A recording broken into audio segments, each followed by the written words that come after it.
Iran America अमन मुआहिदा हो गया और आबना हुर्मुज़ की नाकाबंदी भी ख़त्म हो गई।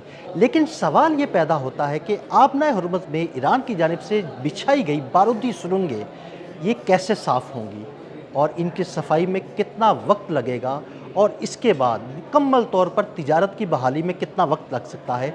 इस बारे में अज़हर अली ख़ान से बात करते हैं। अज़हर भाई, हज़ारों की तादाद में बारूदी सुरंगें बिछाई हुई हैं आबना हरमुज़ में ईरान ने, तो कितना वक्त लग सकता है इनकी सफाई में, और कैसे ये आबना हरमुज़ से बारूदी सुरंगें साफ़ कर ली जाएंगी? आदिल भाई, जो अमन माहिदा है वो हो गया। उसके बाद ईरान की जितने भी बंदरगाहें थीं उनकी जो नाकाबंदी बहरी तौर पे की हुई थी अमेरिका ने, वो भी अब ख़त्म कर दी है। और उसके बाद अब ये इम्प्रेशन आ रहा है कि तिजारत बहाल हो गई है। ऐसा है भी, लेकिन अभी बहुत महदूद है, क्योंकि वहाँ पर बारूदी सुरंगें हर तरफ बिछी हुई हैं। आबनाए हुर्मुज़ के दोनों तरफ बारूदी सुरंगें हैं और उनका एक जाल बिछा हुआ है। और वो बारूदी सुरंगें मुख्तलिफ़ किस्म की बारूदी सुरंगें हैं। एक बारूदी सुरंग के बारे में आपको मैं बताऊँ कि वो एक तरह का मकनातीस है। जब भी कोई जहाज़ उसके करीब आता है तो तो वो खुद ही जो है ना उसकी तरफ लपकती है और उससे जाके जो है ना वो चिमट जाती है या उसे तबाह कर देती है। हाँ, और जैसी वो उससे टकराती है एक तबाही हो जाती है। और जहाज़ के किसी भी हिस्से को आप समंदर में तबाह कर देना तो वो उसको डूबना ही डूबना होता है, उसको बचाना बहुत मुश्किल हो जाता है। तो ये जिस ज़ाविये से भी टकराएगी ये बारूदी सुरंग उसको तबाह कर देगी। और जितना बड़ा वेसल होगा ज़ाहिर है नुकसान उतना ज़्यादा होगा, सामान का भी और ख़ुद जहाज़ का भी, लोगों का भी। अच्छा, अब मामला ये है कि इन्होंने जो बारूदी सुरंगें बिछाई हैं ईरान ने बहुत ही तरीक़े से बिछाई हैं, बहुत ही मनसूबाबंदी से बिछाई हैं। इसके एरिया के बारे में कहते हैं कि 14 पेरिस अगर हम एक तरफ कर लें, पेरिस जैसा शहर 14 रख दें तो उतने रकबे पर ये सारी बारूदी सुरंगें बिछाई गई हैं। अब इसके बारे में पहली असेसमेंट उन्होंने ये कही थी, जो पेंटागन ने दी थी डोनाल्ड ट्रंप को। उन्होंने कहा था कि ये 6 महीने लग सकते हैं, 6 माह लग सकते हैं इन बारूदी सुरंगों की सफाई में, जब कभी भी हमें साफ करनी। 6 माह तक आज़ादाना तिजारत नहीं हो पाएगी। हाँ, लेकिन अब जो है ना इन्होंने दोबारा एक असेसमेंट की है, क्योंकि उस वक्त वो वॉर जोन था, उस वक्त लड़ाई हो रही थी, तो वो उन चीज़ों को कैलकुलेट करके 6 महीने उन्होंने कहे थे। और उसके बाद अंदाज़ा था कि 6 महीने क्या, वो 6 साल में भी नहीं हो पाएगा, जिस तरह ईरान की वहाँ पे गिरफ्त थी मजबूत। अब उन्होंने कहा है कि मामला चूंकि सब सही हो गया है, हम जाएंगे आराम से ढूंढेंगे, देखेंगे, हरकत हो सकती है वहाँ पर। ढूंढ जो सकते हैं हम बारूदी जाके। सुरंगें ढूंढने वाले हैं उनकी, तो उससे हो सकता है कि कुछ टाइम कम लगे। जी, वो अब कह रहे हैं 2 माह लगेंगे। अच्छा जी लेकिन 2 माह भी तो अरसा है ना। जी, 2 माह काफ़ी अरसा यानी है। 2 माह तक भी आज़ादाना तिजारत तो नहीं हो पाएगी। जी बिल्कुल। और शिपिंग कंपनीज कह रही हैं कि हमें पहले जैसा होने में ना तकरीबन 5 से 6 माह लग जाएंगे। 5 से 6 माह हम फिर बिल्कुल हमारे जहन से खौफ निकल जाएगा, दिल से खौफ निकल जाएगा कि यहाँ बारूदी सुरंग थी, वहाँ से कोई ड्रोन आ रहा था, वहाँ मिसाइल आ रहा था। तो ये सब होने में 6 माह लग जाएंगे, सफाई में 2 माह लग जाएंगे।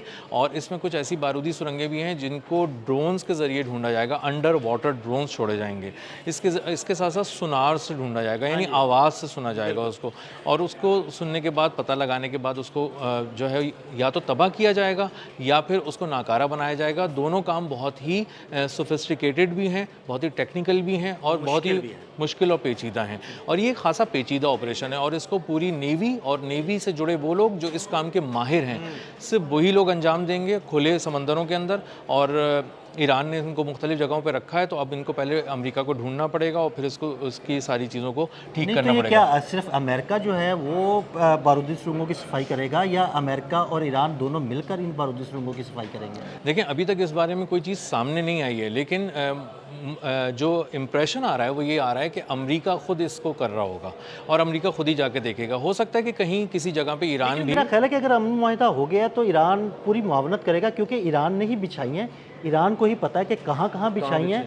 और कुछ बारूदी सुरंगों के बारे में ये भी सुना है कि वो रिमोट कंट्रोल बारूदी सुरंगें हैं, उन्हें आसानी से जो है ना वो रिमोट के साथ जो है ना वो सतह आप पर लाया जा सकता है और उन्हें नकारा बनाया जा सकता है। तो ऐसी भी हैं। तो मेरा ख्याल है कि ईरान की मुआवनत के बगैर तो शायद 2 माह तो कम है, फिर ज़्यादा अरसा लग सकता है। ईरान की कुछ बारूदी सुरंगें ऐसी हैं जो जीपीएस कनेक्टेड हैं और वो जीपीएस के ज़रिए चलती हैं, तो यानी आप उनको चला रहे होते हैं, यानी ईरानी पासदारान इनकलाब। तो ज़ाहिर है वो सुरंगें तो जो बारूदी सुरंगें हैं वो तो उनकी सफाई ईरान करवा देगा।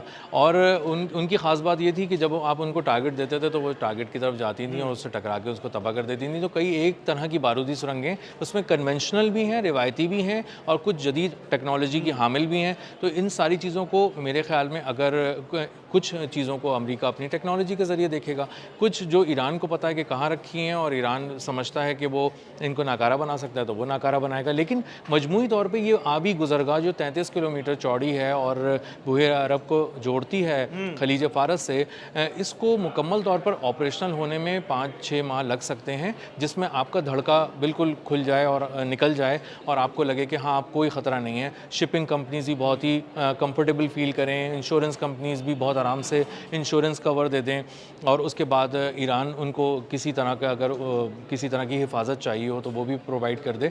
तो अभी मुज़ाकरात हो रहे हैं और असल मुज़ाकरात अब शुरू हुए हैं, जो आज पहला दौर है।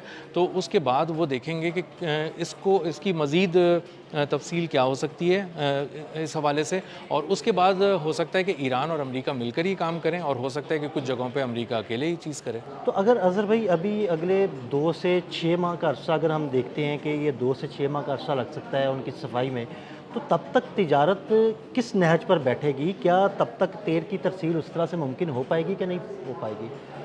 अदिल भाई, इसको आप ऐसे समझ लें कि एक सड़क की जो 2 लेन्स होती हैं ना, उसमें अगर आपको किसी जगह कलर करना हो, कारपेटिंग करनी हो, तो एक को आप बंद कर देते हैं, एक को खोल देते हैं, और जब आप उस पर काम कर लेते हैं फिर दूसरी को खोल देते हैं। तो मुझे लगता है कि बिल्कुल इसी तरह से ये काम कर रहे हैं, और इन्होंने पहले भी यही किया है। ईरान ने इन्हीं बारूदी सुरंगों के दरमियान तमाम तिजारती जहाज़ों को कहा कि आप हमारे दिए हुए रूट से अगर गुजरेंगे ना तो आपको कुछ भी नहीं होगा, और यही चीज़ अगर वो अब अप्लाई करेंगे तो वो अभी जहाज़ों को वहाँ से गुजारेंगे जहाँ से ये मामलात जो हैं वो वहाँ पे बारूदी सुरंगें नुकसान ना पहुँचाएं।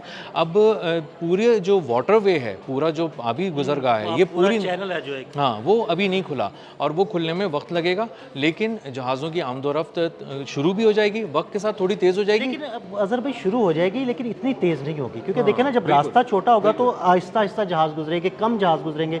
हो सकता है कि रास्ता इतना छोटा हो कि एक दफ़ा वो कहें कि जी आप आने वाले जहाज़ आ जाएँ, वो गुजर जाएँ, फिर जाने वाले गुजरे। जिस तरह पहले आबरा हुर्मुज़ में एक वसी इलाका था, वहाँ से जहाज़ आते थे जाते थे, तो अब मुझे लगता है कि वो अभी इतनी स्पीड अप नहीं हो पाएगी। जी, अगर हम इसको सड़क की 2 लेन समझ लें तो समझें एक बंद है और एक खुली है, तो तो वो फिर ट्रैफिक फिर स्लो हो जैसा जाता है ना? जी स्लो हो जाता है। और इसके बारे में एक रिपोर्ट भी थी कि कितने जहाज़ फंसे में, तो उन्होंने कहा पूरे बहेर अरब में, खलीज ओमान में और खलीज फ़ारस में तकरीबन 2000 बड़े तिजारती जहाज़ फंसे हुए हैं, और उसमें 20,000 अफराद सवार हैं, और ये एंजाइटी का भी शिकार हो रहे थे, बम भी देख रहे थे, ड्रोन्स को भी अपने ऊपर देख रहे थे। तो इन्होंने बहुत समंदर में मुश्किल जिंदगी गुजारना कोई आसान थोड़ी। जी, घर वालों से दूर, पसंदीदा खानों से दूर, अपनी जो भी मसरूफियात हैं उससे दूर, हर वक्त सिर्फ आसमान पर देखते रहना कि ड्रोन्स कब आ रहे हैं और किस जहाज़ को तबाह कर रहे हैं, और कोई जहाज़ बगैर इजाज़त के ईरान से गुजरा तो वो ईरान ने उसका क्या हशर किया। जब आप ये समंदर में खड़े होकर देख रहे हैं तो आपकी हिम्मत ही नहीं हो पा रही कि भाई कि किस तरह से हमारे साथ हमारा क्या हाल होगा आने वाले दिनों में।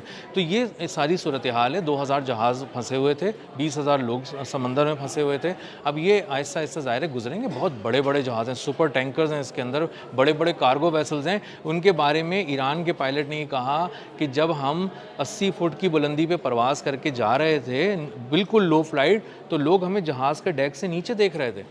इतने ऊंचे ऊंचे जहाज़ हैं, और ये पूरी पूरी इमारतें हैं जो समंदर में उतार दी हैं, ये पूरे पूरे शहर हैं जो चल रहे हैं। तो इन जहाज़ों को गुजरने में एक 33 किलोमीटर चौड़ी आबी गुजरगाह से इतने सारे जहाज़ों को एक वक्त लगेगा, और इसमें वो जहाज़ अब आप ज़रूर काउंट करें जो अब तेल लेके बहुत तेज़ी से निकलेंगे, इस तरफ से भी, ईरान से भी, क्योंकि ईरान के पास, क्योंकि अब ईरान में तो आज़ादाना तिजारत शुरू हो जाएगी ना, वहाँ से भी टैंकर्स जो है ना वो तेल लेके निकलेंगे, तो जहाज़ों की तादाद तो और बढ़ जाएगी। बिल्कुल 14 करोड़ 70 लाख बैरल तेल बिल्कुल तैयार है ईरान से, 13 अरब डॉलर का, और उनको वो रवाना करना शुरू भी कर दिया उन्होंने मुख्तलिफ जगहों पे।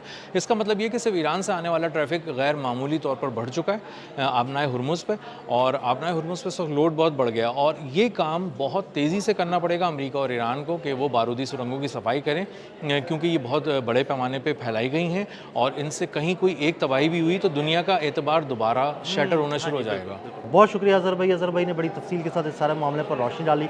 मज़ीद अपडेट्स के लिए हमें फॉलो करते रहें। अदील अहमद और अज़हर अली खान को इजाज़त दीजिएगा। अल्लाह हाफ़िज़।